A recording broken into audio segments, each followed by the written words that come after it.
دوستو ایک بہت اہم مسئلہ میں آپ حضرات کو یہ ویڈیو کے ذریعے دکھا رہا ہوں جو اکثر لوگ نہیں جانتے ہیں۔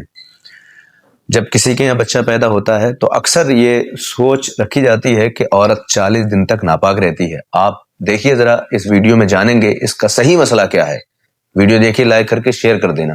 ڈیلیوری کے بعد کیا عورت 40 دن تک ناپاک رہتی ہے؟ یہ عوام میں ایک غلط تصور رائج ہے جی۔ کہ ڈیلیوری کے بعد جو عورت ہے وہ 40 دنوں تک ناپاک رہتی ہے، اور اس تصور کے ساتھ ہمارے خاتون کو ناپاک 40 دن تک ناپاک تصور کیا جاتا ہے۔ پہلی بات تو یہ کہ عورت ڈیلیوری کے بعد 40 دن تک ناپاک ہو یہ ضروری نہیں ہے، اچھا، اس لیے کہ جو ڈیلیوری کے بعد جو بلیڈنگ ہوتی ہے اسے نفاس کہتے ہیں، ٹھیک ہے۔ اور نفاس کی کم سے کم کوئی مدت نہیں ہے۔ اس کا مطلب یہ ہے کہ اگر ایک دن کے بعد بھی، اگر ڈیلیوری کے ایک دن کے بعد بھی اگر بلیڈنگ بند ہو چکی، اس کے لیے حکم یہ ہوتا ہے کہ غسل کر کے وہ نماز روزے وغیرہ کی ادائیگی شروع کر دے۔ صحیح۔